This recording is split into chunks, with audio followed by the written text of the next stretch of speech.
Oke, shalom semuanya. Kembali lagi di KMJ Good Morning Jesus dengan format sermon.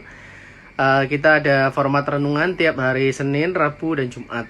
Dan juga format full pujian, full worship. Itu di setiap hari Selasa, Kamis, dan Sabtu. So, besok kita akan comeback dengan format full pujian, teman-teman.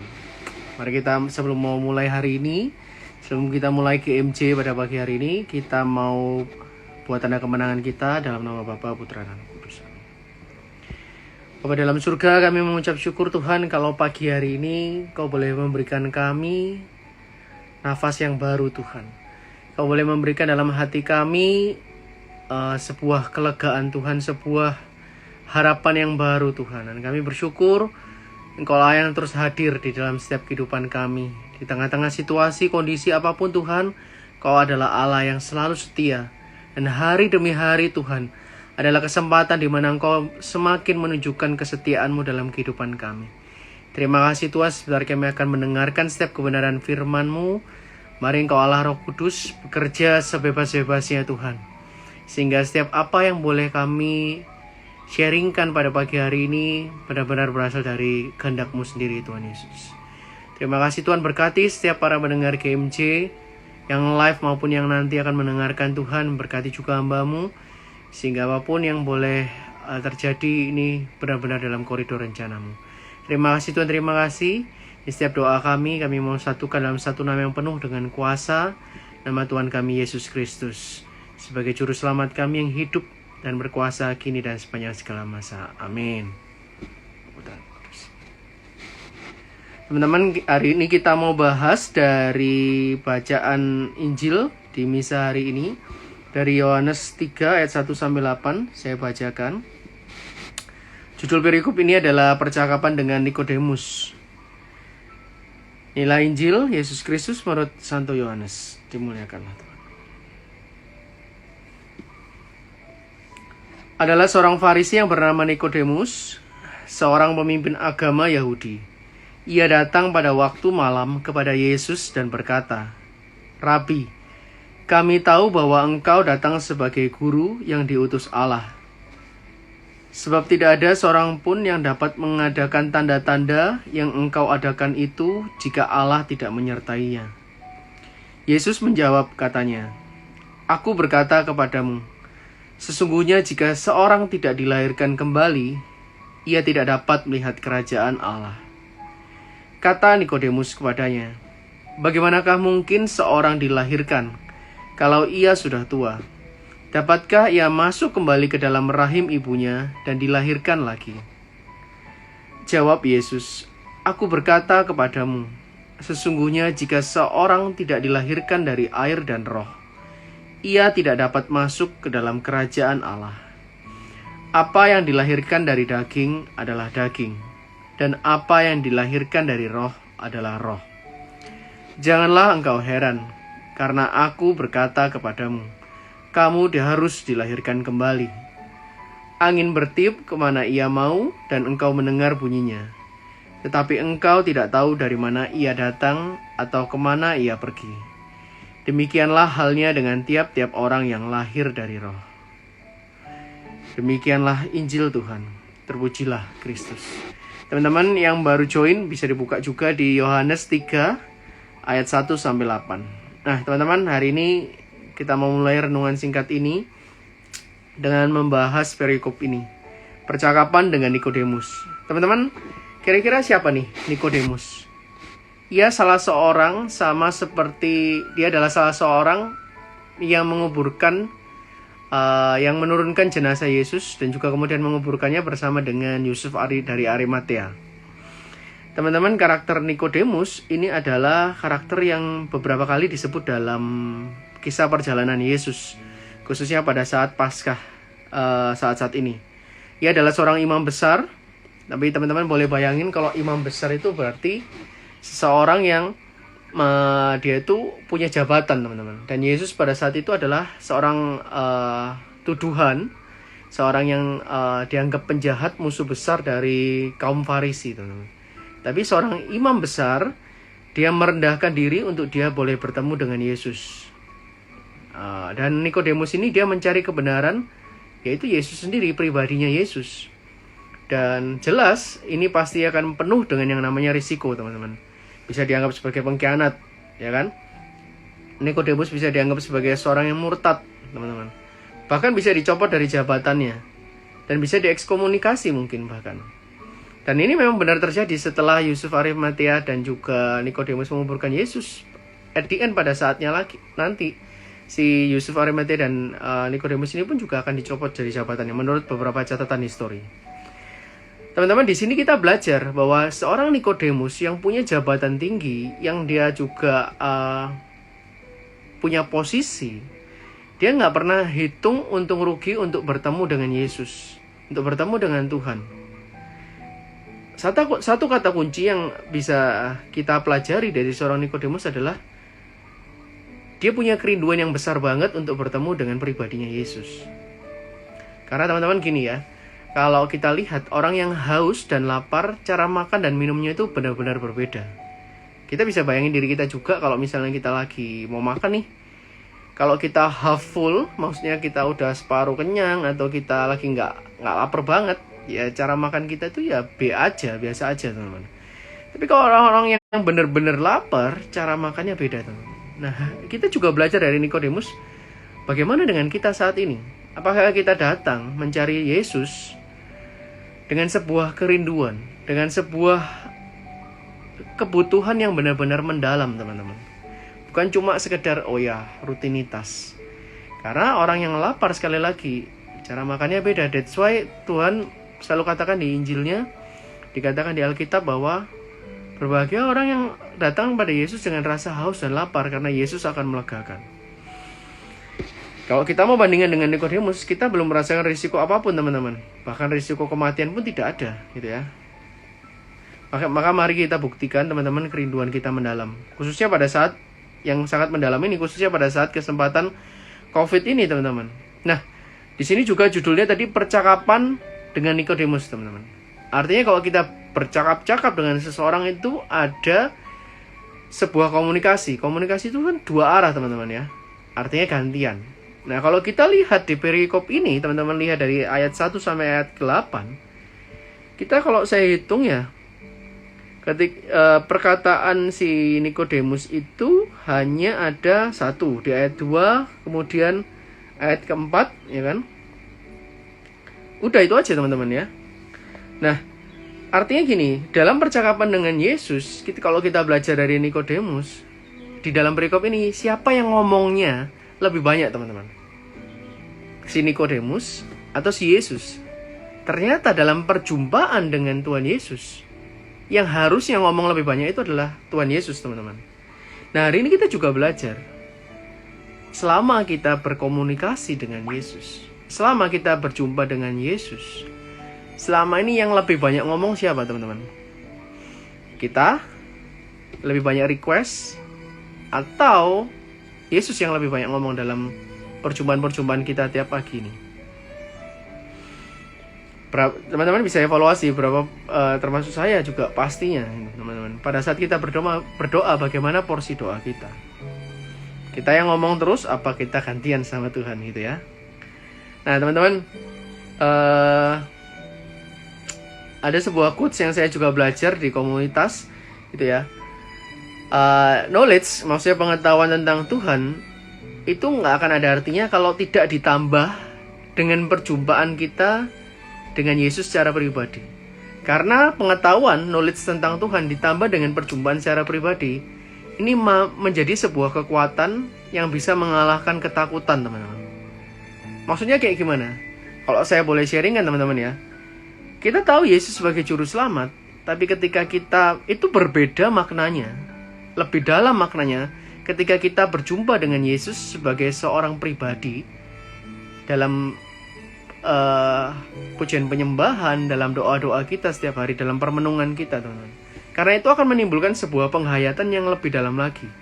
Penghayatan yang kalau saya rasakan bahwa saya mengetahui, saya acknowledge bahwa Tuhan Yesus itu adalah seorang Bapa yang menguasai semua dunia ini. Jadi ketika melakukan knowledge yang ditambah dengan perjumpaan itu, teman-teman, saya melakukan penghayatan yang saya ngerasa kok, iya, Tuhan ini adalah Bapa dari segala yang ada di dunia ini. Buat apa saya mesti khawatir lagi? Kasarannya kayak gitu.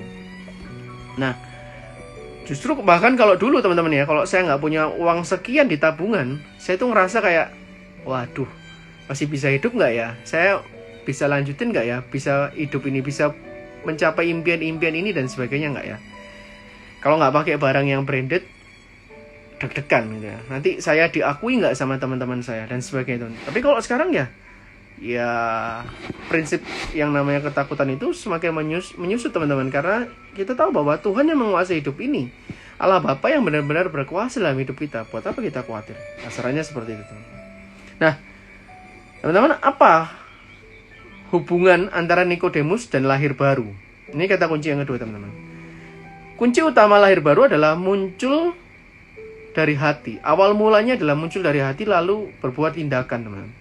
Dorongan hati inilah yang membuat Nikodemus awalnya penasaran. Sehingga pada saat dia penasaran, dia rindu, roh yang ada di dalam dirinya Nikodemus connect dengan rohnya Tuhan, teman-teman. Sama, roh yang ada di dalam hati kita ini, dia akan longing, rindu, mencari-cari yang namanya kehadirannya Tuhan, teman-teman. Presence-nya Tuhan. Gak ada yang bisa penuhi hati, tempat kosong yang ada dalam hati kita itu kecuali kehadiran Tuhan, teman-teman ya. Nah, di ayat 5 di sini dikatakan lahir baru adalah kunci untuk masuk dalam kerajaan Allah. Kegerakan roh yang kita baca juga di bacaan pertama, kalau nanti teman-teman mau membaca lebih lanjut, yang dialami para rasul itu memampukan mereka untuk menjadi pembawa kabar baik. Jadi waktu itu Yesus habis disalib, teman-teman ya, dia bangkit lagi. Di tengah-tengah ketakutan yang mencekam karena orang-orang Kristen disiksa, dibunuh, dianiaya, diseret keluar rumah, teman-teman ya. Malah para rasul itu punya kekuatan untuk menghadapi ketakutan semacam ini. Nah, ini yang dinamakan adanya kegerakan roh, teman-teman. Kalau bukan karena Roh Kudus, nggak mungkin ada damai dan sukacita di tengah ketakutan dan kecaman seperti itu.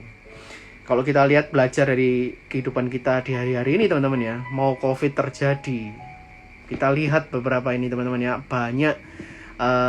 Kok saya lihat kemarin di televisi, teman-teman ya, banyak perusahaan yang mem-PHK karyawannya, merumahkan karyawannya. Tetangga saya ada juga, tetangga agak jauh kompleks sebelah, teman-teman, ada yang kena COVID juga, positif beberapa orang. Terus kalau kita lihat kemarin ada pokoknya macam-macam, teman-teman ya, yang membuat kita tuh kayak seolah-olah khawatir. Tapi mau apapun itu terjadi, kalau ada kegerakan roh di dalam hati kita jadi pribadi yang gak kehilangan damai sejahtera. Itu kata kuncinya, teman-teman. Oke ya. Nah, kalau saya boleh juga sharing sedikit tentang karir dan pekerjaan saya, teman-teman ya. Awalnya saya juga khawatir, biasa juga keliling gitu ya. Tapi lah ini kok nggak ada waktu untuk keliling. Jangankan keliling, teman-teman ya, keluar kompleks, keluar rumah aja, itu kita juga deg-degan gitu, teman-teman ya. Dan otomatis bukan deg-degan ke diri kita saja, tapi kalau pulang nanti terus jadi carrier yang merugikan keluarga kan juga kita nggak enak gitu, teman-teman. Nah, tapi saya bersyukur bahkan di saat-saat ini ternyata Tuhan boleh tambahkan dengan damai sejahtera. Dan damai sejahtera ini menuntun pada inovasi-inovasi baru, pada saya harus melakukan ini, saya harus melakukan itu, saya punya waktu untuk melakukan ini. Dan puji Tuhan, karir dan pekerjaan, kemudian hobi dan sebagainya, hubungan dengan sesama pun Tuhan benar-benar lipat gandakan, teman-teman ya. Nah, saya pun percaya Roh Kudus tetap bekerja di saat-saat ini, apalagi di saat-saat ini khususnya, teman-teman ya. Di ayat yang terakhir, teman-teman ya, kita mau bahas ayat yang terakhir. Ayat yang ke-8. Yohanes 3 ayat ke-8, teman-teman. Angin bertiup kemana ia mau, dan engkau, kita semua mendengar bunyinya. Tetapi engkau tidak tahu dari mana ia datang atau kemana ia pergi. Demikianlah halnya dengan tiap-tiap orang yang lahir dari roh. Maksudnya gimana nih, teman-teman ya? Angin bertiup hubungannya dengan Roh Kudus itu apa, teman-teman ya? Rohnya Tuhan.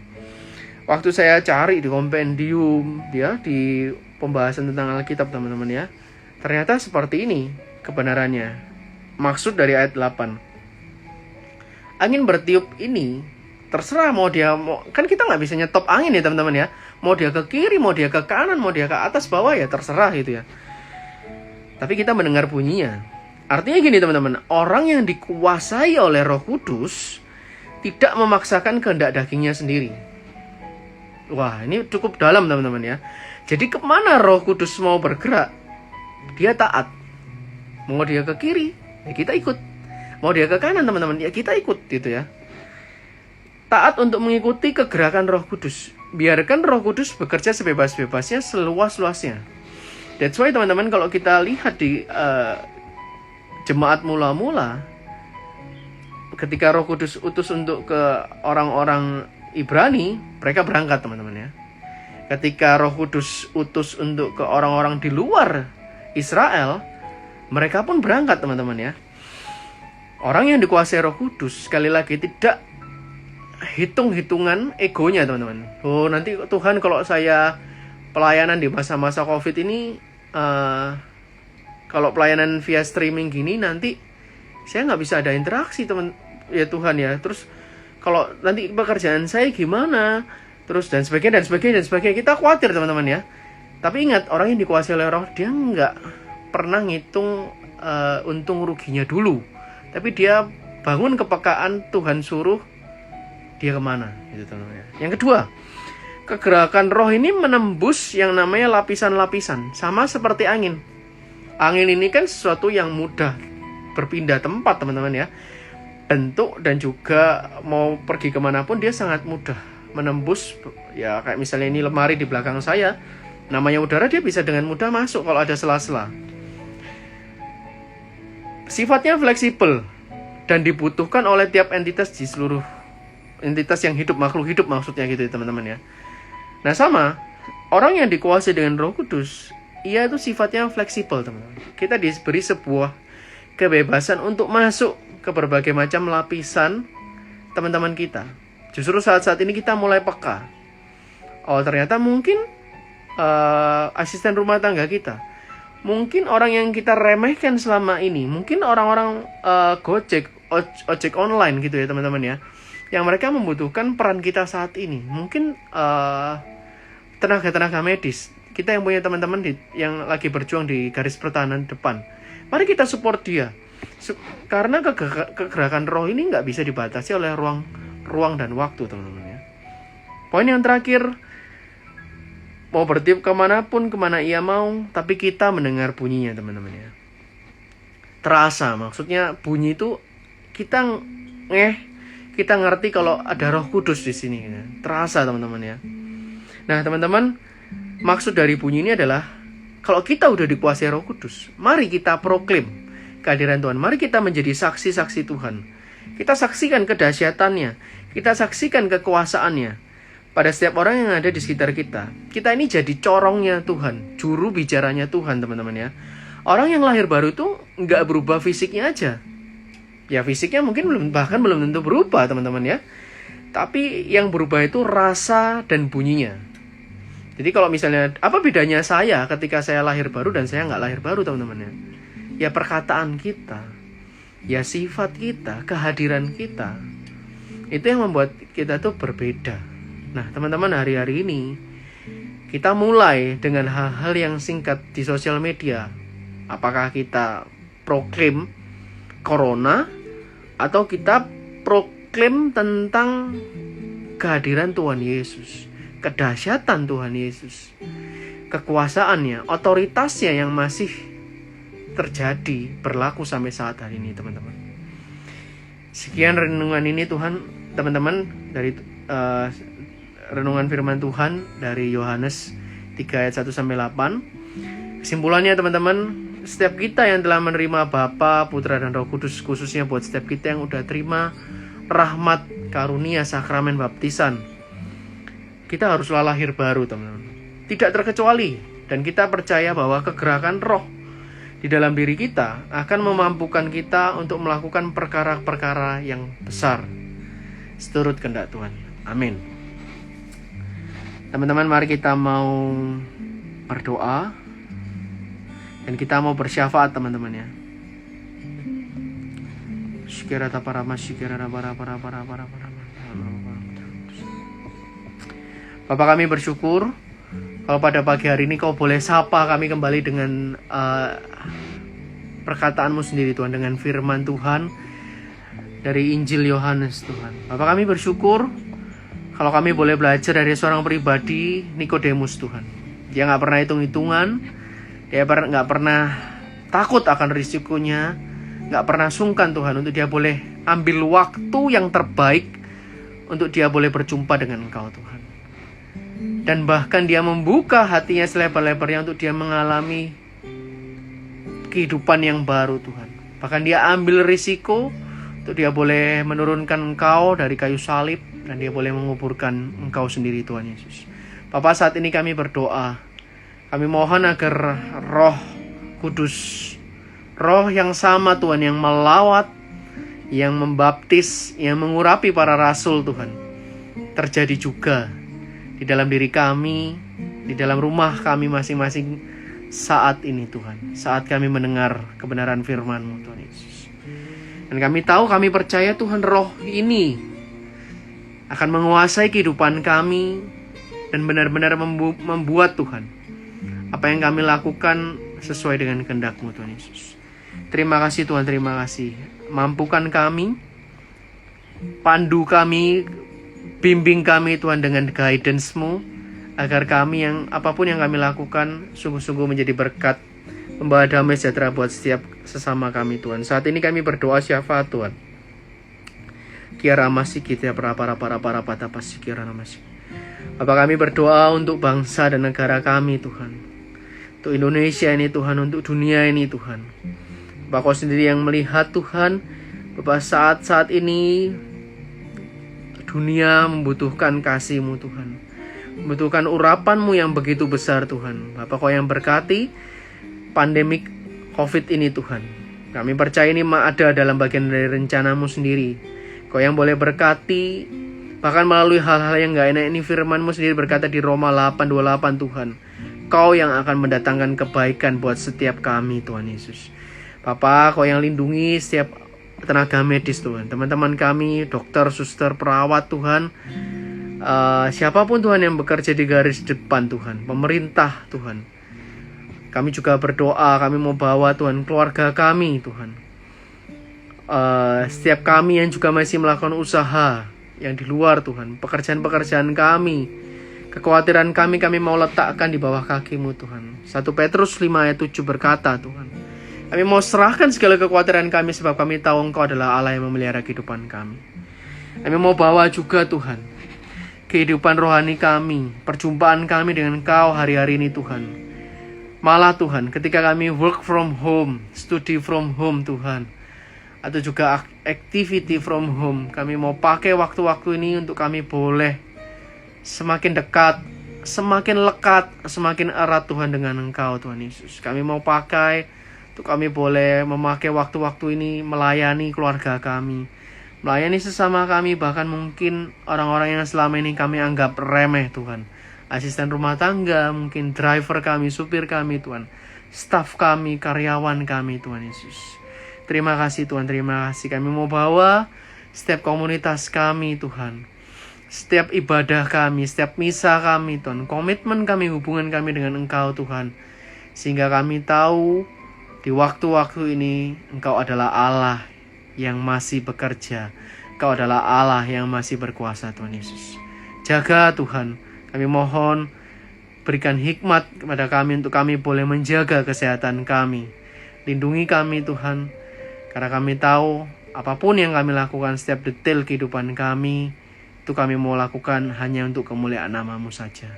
Terima kasih Tuhan, terima kasih. Tidak lupa Tuhan, secara khusus kami berdoa saat ini untuk setiap anak-anak-Mu yang mungkin mengalami kelemahan secara fisik, sakit penyakit. Tuhan, Engkau yang berkati setiap mereka Tuhan. Jamah, kuduskan, urapi Tuhan.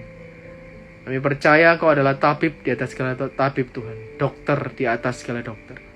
Kuasa-Mu kami boleh rasakan mengalir saat ini Tuhan, menjangkau setiap anak-anak-Mu Tuhan tanpa terkecuali Tuhan Yesus. Kau yang jamah, sembuhkan, pulihkan Tuhan, khususnya pulihkan hati mereka terlebih dahulu Tuhan Yesus.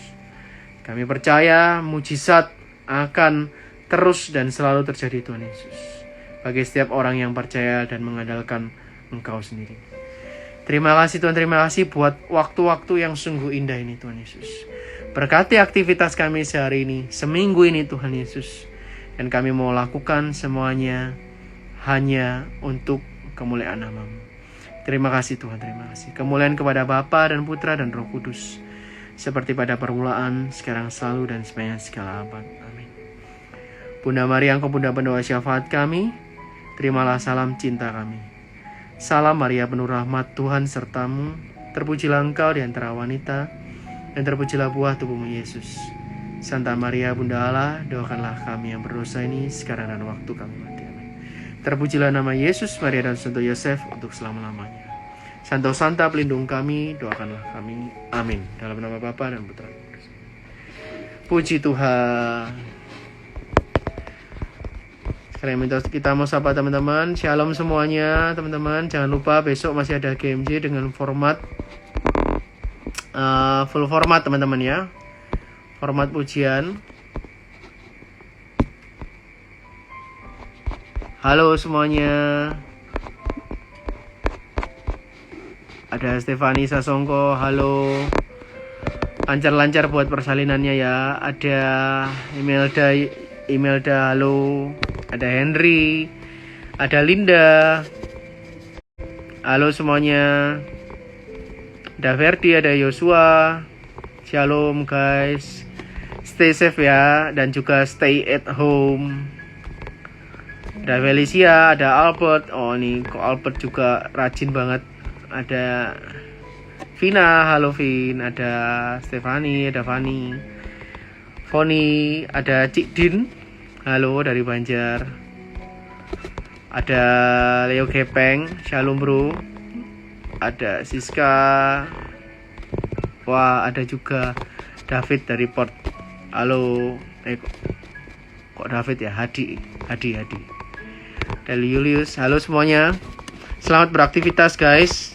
Ya. Semoga kita semua diberi kelancaran sama Tuhan hari ini. Jangan lupa besok ya. Kita kumpul lagi di GMJ full format.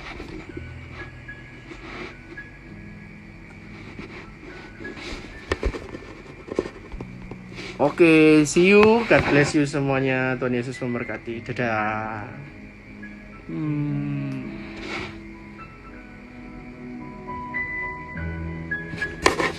Wah, ada Ko Yulis juga dari kota Malang. Halo bro. Wah, ada Yogi nih, brother saya nih ya.